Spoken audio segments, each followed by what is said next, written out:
স্বাগতম জানাইছো মই দীক্ষিত শৰ্মা পৰীক্ষা অনুষ্ঠিত কৰাক লৈ ৰাজ্য চৰকাৰৰ মাজত দেখা পোৱা গৈছে যে পৰীক্ষা তেওঁলোকে অনুষ্ঠিত কৰিব বিচাৰিছে দ্বাদশ শ্ৰেণীৰ কোভিডৰ ভয়াবহ পৰিস্থিতি সমগ্ৰ দেশত এই মুহূৰ্তত অব্যাহত আছে জীৱনক লৈ শংকা এই মুহূৰ্তটো প্ৰতিজন নাগৰিকৰ আছে ভ্যাকচিনেশনক লৈ বিভিন্ন সময়ত প্ৰশ্ন উত্থাপন হৈ আছে যে ভ্যাকচিন কেতিয়া সৰ্বসাধাৰণে লাভ কৰিব কিন্তু তাৰ মাজত ৰাজ্য চৰকাৰে দ্বাদশ শ্ৰেণীৰ পৰীক্ষা অনুষ্ঠিত কৰাৰ কাৰণে মন মেলিছে কিহৰ বাবে ৰাজ্য চৰকাৰে এই পৰিবেশ পৰিস্থিতিৰ মাজতো পৰীক্ষা অনুষ্ঠিত কৰাৰ ক্ষেত্ৰত নিজৰ যি স্থিতি আছে সেই স্থিতি সদৰি বা প্ৰকাৰান্তৰে কৈছে যে পৰীক্ষা অনুষ্ঠিত হ'ব ইয়াক লৈ এতিয়া ছাত্ৰ ছাত্ৰীৰ পৰা আৰম্ভ কৰি অভিভাৱকৰ মাজত চিন্তাৰ পৰিবেশ সৃষ্টি হৈছে যে এনে এক পৰিস্থিতি য'ত সমগ্ৰ বিশ্বত কোভিড মহামাৰীয়ে ভয়াবহ ৰূপ লৈছে দ্বিতীয়টো ৱেবে সমগ্ৰ দেশত কি ধৰণৰ পৰিবেশ সৃষ্টি কৰিছে সেইটো বেলেগকে আৰু বুজাবলগীয়া নাই কালি ৰাজ্যৰ মুখ্যমন্ত্ৰীও কৈছে যে বহু ধৰণৰ ব্যৱস্থাপনা লোৱাৰ পাছতো যেটো পজিটিভিটিৰ হাৰ আছিল যে সংখ্যা আছিল সেই সংখ্যাটো 4000তকৈ তেওঁলোকে কম কৰিব পৰা নাই কিন্তু তাৰ মাজতে শিক্ষামন্ত্ৰীয়ে কয় যে প্ৰস্তুতি চলাই থাকক পৰীক্ষা অনুষ্ঠিত হ'ব আৰু ইয়াকে লৈ এটা প্ৰশ্ন উত্থাপন হৈছে যে এই ভয়াবহ পৰিস্থিতিৰ পৰা সকলোকে পৰিত্ৰাণ পোৱাৰ যি এক শংকাৰ পৰিবেশ আছে সেই শংকাৰ পৰিবেশৰ মাজত সকলো কথা পাহৰি কিহৰ বাবে পৰীক্ষাই যেন সৰ্বোচ্চ হৈ পৰিছে ছাত্ৰ ছাত্ৰীৰ জীৱনতকেও যেন ডাঙৰ কথা হৈ পৰিছে এতিয়া পৰীক্ষা চৰকাৰৰ বাবে কিহৰ বাবে এই প্ৰশ্ন এই মুহূৰ্তত উত্থাপন হৈছে এই মুহূৰ্তৰে গুৰুত্বপূৰ্ণ বিষয়টো আমি আপোনালোকৰ ওচৰলৈ এই কাৰণে লৈ আহিছো যে উচ্চতৰ মাধ্যমিকৰ পৰীক্ষা অনুষ্ঠিত কৰাক লৈ কৰবাত আকুৰগুজ স্থিতি যেন ৰাজ্য চৰকাৰৰ কোভিডৰ ভয়াবহ পৰিস্থিতিৰ মাজতে পৰীক্ষাৰ অনুষ্ঠিত কৰাক লৈ কিছু আকুৰগুজ স্থিতিৰ অনুমান পোৱা গৈছে চিন্তিত হৈ পৰিছে ছাত্ৰ ছাত্ৰী চিন্তিত হৈ পৰিছে অভিভাৱক সমাজ কিয় পৰীক্ষা অনুষ্ঠিত কৰাৰ বাবে আকুৰগুজ স্থিতি লৈছে ৰাজ্য চৰকাৰে ইয়াক লৈ এতিয়া সৰ্বত্ৰে প্ৰশ্ন উত্থাপন হৈছে আৰু ইয়াক লৈ ভয়াবহ পৰিস্থিতিৰ মাজত লৈ উদ্বিগ্নতা এনএসইআই প্ৰকাশ কৰিছে তেওঁলোকে এখন মেমৰেণ্ডাম ইতিমধ্যে দিছে উচ্চতৰ মাধ্যমিক পৰীক্ষা অনুষ্ঠিত কৰাক লৈ কিহৰ বাবে ৰাজ্য চৰকাৰে এক আকুৰগুজ স্থিতি গ্ৰহণ কৰা যেন অনুমান হৈছে এই মুহূৰ্তত আমি আপোনালোকক এই প্ৰশ্নটো এই কাৰণে উত্থাপন কৰিছো যে এনএসইআই ফালৰ পৰা কিছু কথা কোৱা হৈছে যি তেওঁলোকে মেমৰেণ্ডাম দিয়া হৈছে যি স্মাৰক পত্ৰ দিয়া হৈছে সেই স্মাৰক পত্ৰত তেওঁলোকে কেইবাটাও কথা উল্লেখ কৰিছে আৰু এই প্ৰশ্ন এতিয়া সমগ্ৰ ছাত্ৰ ছাত্ৰী সমাজৰ পৰা আৰম্ভ কৰি অভিভাৱক সমাজলৈকে যে কিহৰ বাবে এই ভয়াবহ পৰিস্থিতিৰ মাজত এই পৰীক্ষা অনুষ্ঠিত কৰাত যেন কৰবাত নহয় কৰবাত এটা প্ৰতিষ্ঠা বা এটা সন্মানৰ প্ৰশ্ন কৰি পেলাইছে ৰাজ্য চৰকাৰ এই মুহূৰ্তত আমি আপোনালোকক এই এনএসইআইৰ মেমৰেণ্ডাম দিছো য'ত তেওঁলোকে ভয়াবহ পৰিস্থিতিৰ মাজত কি ধৰণৰ পৰিবেশ পৰিস্থিতি হৈ আছে সেই পৰিস্থিতিৰ মাজত পৰীক্ষা অনুষ্ঠিত কৰাৰ কিছু বিকল্প ব্যৱস্থাৰ কথাও কৈছে কেনে ধৰণে পৰীক্ষা অনুষ্ঠিত যদি কৰিব পৰা নাযায় বা ছাত্ৰ ছাত্ৰীসকলৰ যি ভৱিষ্যত আছে সেই ভৱিষ্যতৰ সুৰক্ষা বা জীৱনৰ সুৰক্ষাৰ প্ৰতি লক্ষ্য ৰাখি অন্যান্য বিকল্পৰ কথাও তেওঁলোকে তাত উল্লেখ কৰিছে আৰু সেই মেমৰেণ্ডামৰ কপিটো এই মুহূৰ্তত আমি আপোনালোকক দেখুৱাই আছো যে এই ভয়াবহ পৰিস্থিতিৰ মাজত কেনে ধৰণে এক পৰিস্থিতি বা এনে ধৰণে এক পৰীক্ষা পতাক লৈ বা অনুষ্ঠিত কৰাক লৈ কিছু আকুৰগুজ স্থিতি আছে এই মুহূৰ্তত আমি আপোনালোকক দেশৰ কিছু ৰাজ্যৰ কথা ক'ব ওলাইছো কোন ৰাজ্যই এই ভয়াবহ পৰিস্থিতিৰ মাজত নিজৰ পৰীক্ষা বাতিল কৰিছে সেই তথ্য আমি আপোনালোকক দিছো ইতিমধ্যে কেইবাখনো ৰাজ্যই বাতিল কৰিছে দ্বাদশ শ্ৰেণীৰ পৰীক্ষা উত্তৰাখণ্ড গোৱা ৰাজস্থানত ইতিমধ্যে বাতিল কৰা হৈছে এই পৰীক্ষাসমূহ তাৰ লগতে পৰীক্ষা বাতিল কৰিছে উত্তৰ প্ৰদেশ আৰু মহাৰাষ্ট্ৰই হিমাচল উৰিষ্যা আৰু গুজৰাটত দ্বাদশ শ্ৰেণীৰ পৰীক্ষা অনুষ্ঠিত নহয় কোভিডৰ বাবে পৰীক্ষা বাতিল কৰিছে তেলেংগানা আৰু তামিলনাডুৱে কিন্তু অসমত পৰীক্ষা পাতিবলৈ মন মেলিছে ৰাজ্য চৰকাৰে আৰু এই কথাষাৰ আমি এই কাৰণে কৈছো যে অসমত পৰীক্ষা পাতিবলৈ মন মেলিছে কিন্তু পাঞ্জাবে কি কৈছে পাঞ্জাবে কৈছে যে দ্বাদশ শ্ৰেণীৰ পৰীক্ষা অনুষ্ঠিত কৰাৰ আগতে জীৱনৰ সুৰক্ষাৰ প্ৰতি গুৰুত্ব দিব লাগে আৰু দ্বাদশ শ্ৰেণীৰ যিসকল ছাত্ৰ ছাত্ৰী আছে সকলোকে প্ৰথমে ভ্যাকচিন দিলক তাৰ পাছত আপোনালোকে পৰীক্ষা অনুষ্ঠিত কৰক খুব সুন্দৰ এটা উদাহৰণ বা সুন্দৰ কথা পাঞ্জাবৰ ফালৰ পৰা কোৱা হৈছে যে পৰীক্ষা বাৰ অনুষ্ঠিত হ'ব কিন্তু তাৰ আগতে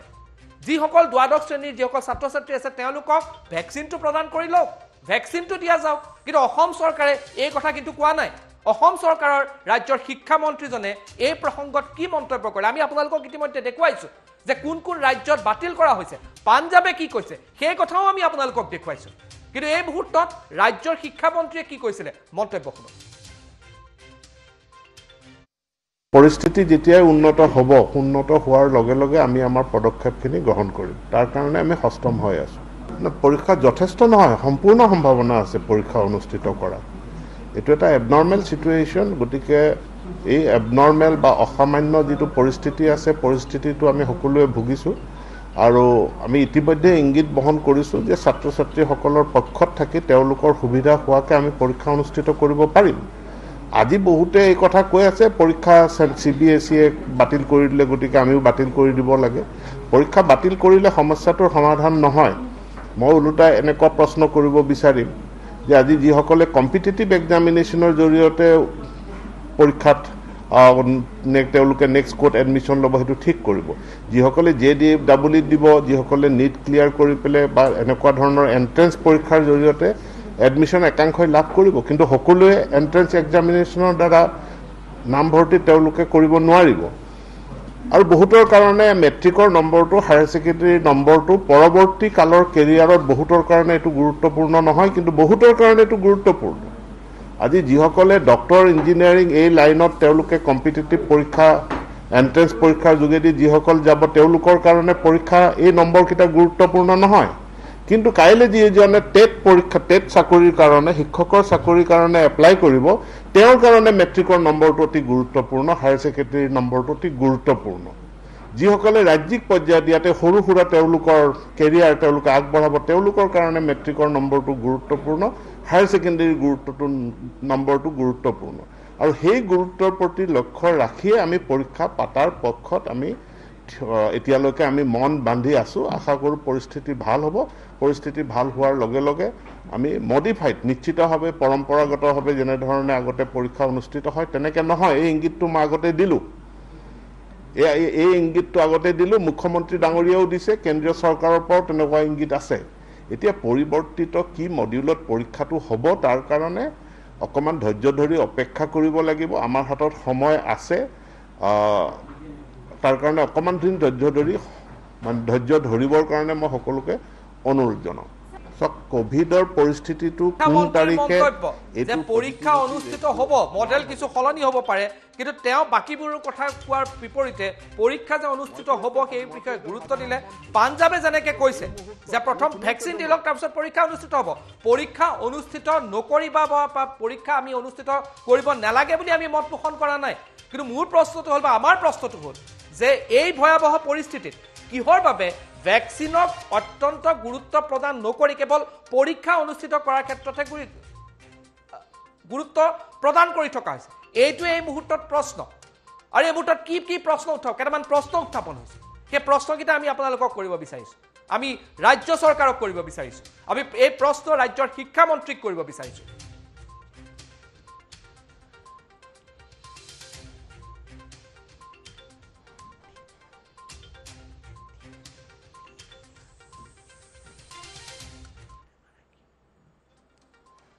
কেন্দ্ৰীয় চৰকাৰে CBSEৰ পৰীক্ষা অনুষ্ঠিত নকৰাৰ বাবে মত পোষকতা কৰিছে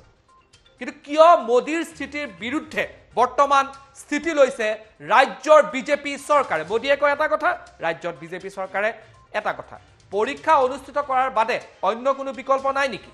এই মুহূৰ্তত এটা প্ৰশ্ন হৈছে অন্য বিকল্প কিয় চিন্তা নকৰে ৰাজ্যৰ শিক্ষা বিভাগে এই মুহূৰ্তত এটা গুৰুত্বপূৰ্ণ প্ৰশ্ন কেন্দ্ৰীয় চৰকাৰে কৈছে যে CBSE যদি পৰীক্ষা এই পৰিবেশ পৰিস্থিতিত অনুষ্ঠিত কৰিব পৰা নাযায় তেতিয়াও কোনো কথা নাই এনে ধৰণৰ এটা মত পোষণ কেন্দ্ৰীয় চৰকাৰৰ ফালৰ পৰা কৰিছে কিন্তু ৰাজ্যত বিজেপি চৰকাৰে মোদীয়ে কোৱা কথাৰ বিপৰীত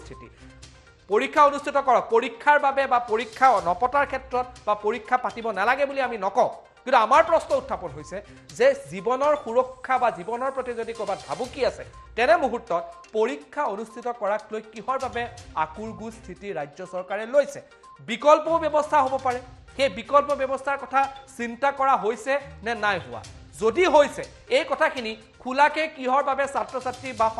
অভিভাৱক সমাজক কোৱা নহয় যে কিয় এই পৰীক্ষা অনুষ্ঠিত কৰা হৈছে বা কি বিকল্পৰ মাধ্যমেৰে যাব মই ভাবো যে আমি সকলোৱে ভাবো যে এইটোত ৰাজ্য চৰকাৰে নিজৰ স্থিতি স্পষ্ট কৰাটো অত্যন্ত প্ৰয়োজন এই মুহূৰ্তত মই সংযুক্ত হ'ব বিচাৰিছো মোৰ সহযোগী মনোজ আছে মনোজে কিছু অভিভাৱক আছে আৰু তেওঁলোক কথা পাতিলে মই মোৰ সহযোগী মনোজৰ ওচৰলৈ যাব বিচাৰিছো প্ৰথমে তোমাৰ নামটো কোৱা কোন ইয়াত পঢ়ি আছে আৰু কোনখন মহাবিদ্যালয়ত পঢ়ি আছে মোৰ নাম আজিজ হুছেইন হয় মই বি বৰুৱা কলেজত পঢ়োঁ 12th ষ্টেণ্ডাৰ্ডত আছোঁ এতিয়া বৰ্তমান কমাৰ্চ ষ্ট্ৰীম হয় মোৰ বৰ্তমান যিটো পৰিৱেশ চলি আছে কৰোণা পৰিৱেশ যিটো মহামাৰীৰ পৰিৱেশ এই মুহূৰ্তত তোমাৰ মনলৈ কি আহিছে পৰীক্ষাৰ প্ৰতি তোমাৰ কেনেকুৱা পৰীক্ষা দিম বুলি ভাবি আছেনে নিদিম বুলি ভাবিছেনে কেনেকুৱা ধৰণৰ চাওক ফাৰ্ষ্ট অফ অল আমাৰ এক্সামটো যোনটো 1st of February হোৱাৰ কথা আছিল ঠিক আছে তেতিয়াহ'লে আমি পূৰা ফুল প্ৰিপেয়াৰ আছিলোঁ তাৰপিছত কি হ'ল পষ্টপন হৈ গ'ল এক্সামটো তাৰপিছত কৈছে যে মে'ৰ পৰা হ'ব মে' 11 হ'ব তেতিয়া আমি প্ৰিপেয়াৰ আছিলোঁ তাৰপিছত কি হ'ল এই কৰোণা এইটো বাঢ়িল অসমতো আহিল ইণ্ডিয়াতো বাঢ়ি আছিল অলৰেডি তো কি হ'ল এতিয়া বাঢ়াৰ কাৰণে কি হ'ল আমাৰ এক্সামটো পষ্টপন কৰি দিল পষ্টপন কৰিছে কিন্তু এতিয়ালৈ একো অফিচিয়েল মানে ডেট ওলোৱা নাই যে কেতিয়া হ'ব কেতিয়া নহ'ব তো মোৰ মতে এক্সামটো আমি ফিজিকেলি এতিয়া বৰ্তমান চিটুৱেশ্যনত আমি ফিজিকেলি দিব মানে বিচৰা নাই আমি এক্সামৰ সাজু আছোঁ এক্সামটো হওক আমি বিচাৰোঁ নট ফিজিকেলি বহুত ইভেলুৱেশ্যন মেথড আছে মই ইণ্টাৰনেল এছেছমেণ্ট দিব পাৰে নহ'লে এণ্ট্ৰেঞ্চ এক্সাম দিব পাৰে প্ৰত্যেক কলেজত তো মোৰ মতে মই নিবিচাৰোঁ যে এতিয়া এইটো চিটুৱেশ্যনৰ ৰিস্ক লৈ কেনে ষ্টুডেণ্টছৰ লাইফটো ৰিস্ক লৈ কেনে ফিজিকেল এক্সামত মানে পঠোৱা বিকজ অসমত বহুত ষ্টুডেণ্ট আছে এতিয়া 3 লাখ 3.5 লাখ আছে HS আৰু HSLC মিলাই তো মোৰ মতে বৰ্তমান চিটুৱেশ্যনটো চাই কেনে ফিজিকেল এক্সামটো মই নিবিচাৰোঁ দিবলৈ সেইটোৱে মই জনাব খুজিছোঁ আৰু কিমান ছাত্ৰ ছাত্ৰীয়ে আপোনালোকৰ এই যিটো সিদ্ধান্ত এই সিদ্ধান্তৰ লগত কিমান ছাপোৰ্ট কৰিছে সেইটো ক'ব বিচাৰোঁ মই এই ৰিচেণ্টলি G+ এটা ছাৰ্ভে ওলাইছিল যে CBSEটো কেঞ্চেল হৈ গ'ল 12 এক্সাম 10টো অলৰেডি হৈ গ'ল তো ছাৰ্ভে ওলাইছিল যে কোন সুধিছিল যে কোন বিচাৰে যে এক্সামটো ফিজিকেলি নোহোৱা তাতে য়েছ নো অপশ্যন আছিল তাতে য়েছত আপুনি চাব পাৰে G+ৰ টুইটাৰ হেণ্ডেলত 81% দিছে যে আমি নিবিচাৰোঁ এক্সাম হোৱাটো আৰু বাকী 19% দিছে আমি বিচাৰোঁ এক্সামটো হোৱাটো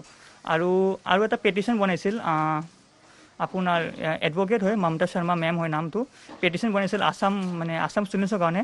যে কোন চাইন মানে চবকে চাইন কৰিব দিছিল আৰু সুধিছিল যে এক্সামটো কি বিচাৰে অনলাইন অফলাইন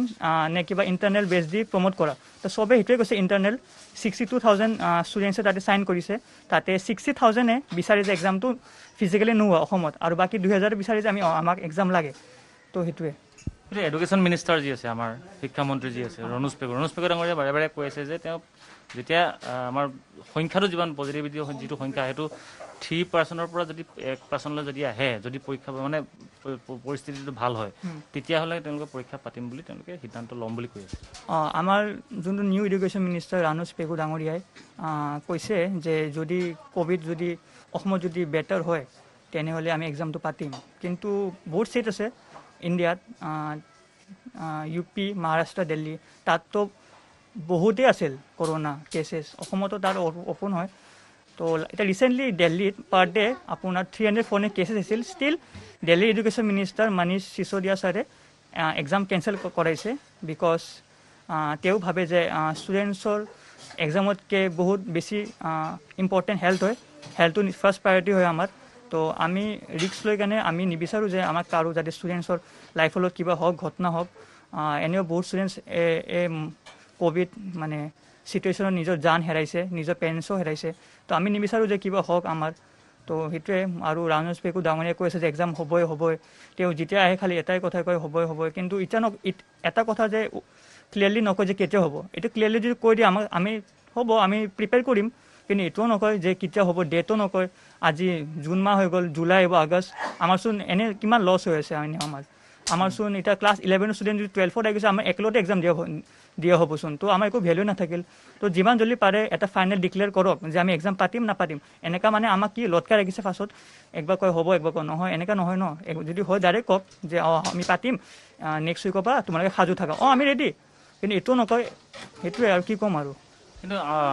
আছু হওক এপছু হওক তেওঁলোকেও পোষকতা কৰিছে পৰীক্ষা হোৱাটো, কিন্তু এটা বছৰ যে এটা ছাত্ৰ জীৱনত পঢ়ি আছে, এতিয়া কোনো ধৰি লওক আপোনাৰ সেইটো বস্তুটো অহা নাই, কিন্তু ডাঙৰ কথাটো হৈছে এটা বছৰ ক্ষতি হোৱা মানে ডাঙৰ ক্ষতি হোৱা তেওঁলোকে কৈ আছে। আমাৰ অসমত এতিয়া বৰ্তমান যিমান আছে অৰ্গেনাইজেশ্যন পাৰ্টি, আছুৱে হওক বেলেগে হওক, তো আমাক কোনো এটা ছাপোৰ্ট কৰা নাই, ঠিক আছে। ফাৰ্ষ্ট অফ অল অসমত ষ্টুডেণ্টছক কোনো এটা মাত উঠোৱা নাই except NSY first of all support কৰি আছে আৰু এতিয়াও কৰি আছে। NSY যোনটো অসমত আছে পাৰ্টিটো, আছু পাৰ্টিটো কি কৰিছে, যাই কেনে মানে মিটিং কৰে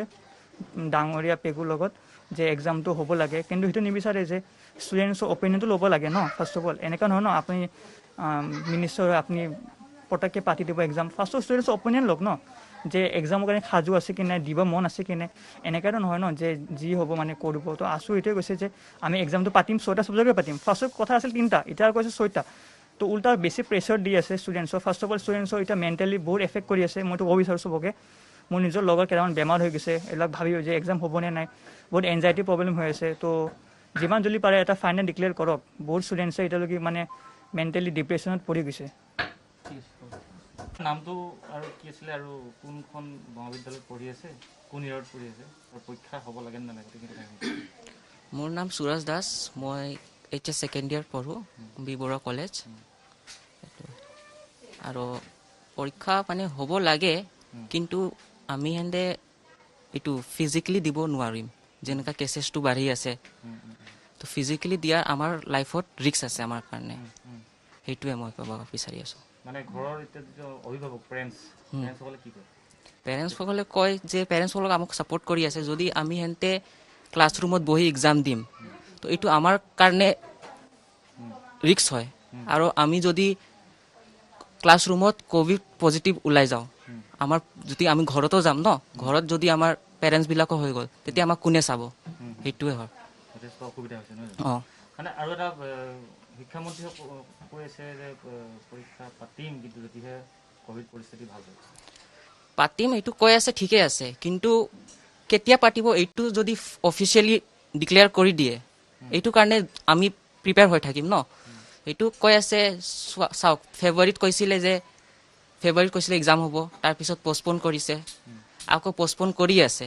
তাৰপিছত কৈছিলে 3 ছাবজেক্টৰ এক্সাম দিব, সেইটোও নহ'ল। তাৰপিছত কালি কিবা নিউজ আহিছিল কিবা মেথড দি এক্সাম হ'ব, সেইটোও কেতিয়া হ'ব? আমাৰ মানে এইটো হৈ আছে যে কি পঢ়োঁ কি নপঢ়োঁ। যদি ভালকৈ কৈ দিয়ে কেতিয়া এক্সাম হ'ব, তো আমি সেনেতে প্ৰিপেয়াৰ কৰি থাকিম। তো এইটো আমাৰ মেণ্টেলি প্ৰেছাৰ পৰি আছে কি এক্সাম হ'ব নে নহ'ব। এইটোৱে এটা বৰ্ষ নিজৰ পৰা লছ হৈ যেন লগা নাই নে? নিজৰ লাইফৰ পৰা এটা বছৰ, এটা 1 year লছ হোৱা যেন লগা নাই নে? লছ এইটো হৈয়ে আছে, কিন্তু যদি এক্সাম নহয় আমাৰে লছ হ'ব, সেইটোৱে মই ক'ব বিচাৰি আছোঁ। এতিয়া চাওক, ফাৰ্ষ্ট ইয়াৰৰ এক্সামটো কেঞ্চেল কৰাই ছেকেণ্ড ইয়াৰত আহি গ'লে, যদি সিহঁতে যদি আমি একেলগে যদি এক্সাম দিব বিচাৰি আছে, এইটো কেনেকুৱা হ'ব? আমি সিহঁতেতো ছেকেণ্ড ইয়াৰতে আহি গ'ল, এতিয়া আমাক এক্সাম হৈ কিনি আমাৰ ৰিজাল্টটো ডিক্লেয়াৰ কৰিব আছিল। এতিয়া বৰ্তমান যে চিচুৱেশ্যনটো চলি আছে, এতিয়া আমাৰ কেঞ্চেলটো হ'ব লাগে।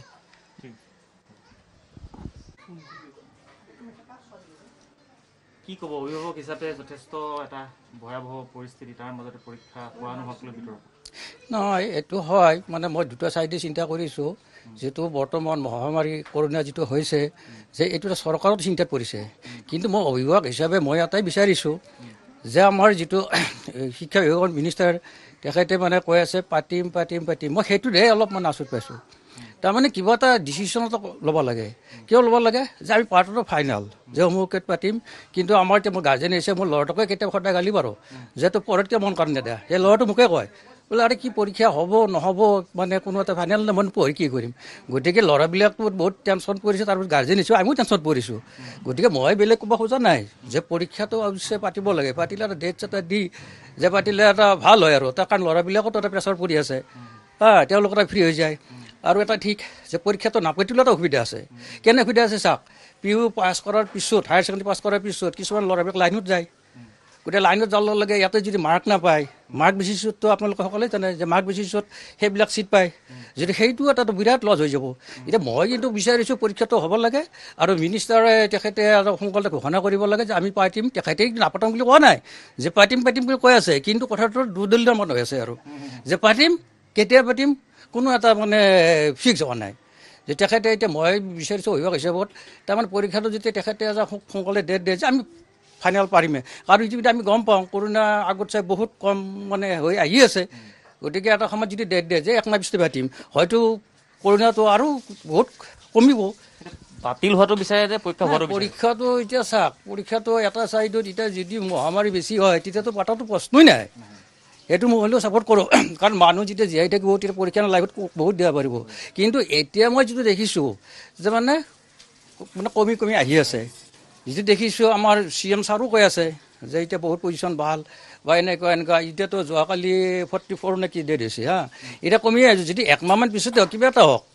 যে পাতাটো মই বিচাৰোঁ, পাতি পেলাই ল'ৰাবিলাকৰ টেনশ্যনটো ফ্ৰী হওক, আমি গাৰ্জেনেও আমি ফ্ৰী হোৱাটো সিদ্ধান্ত এটা হোৱাটো বিচাৰে, অভিষেক হ'ব লাগে যে এইটো হ'ব নালাগে যে পাতিম হ'ব, আলোচনা কৰি আছোঁ, অমুক গিলত আলোচনা কৰি আছোঁ, মূল আলোচনা কৰি আছোঁ, সেইটোহে মই অলপ মানে এইটো ছাপোৰ্ট কৰা নাই। কিন্তু হ'ব লাগে এটা চবতে এটা মানে এইটো এটা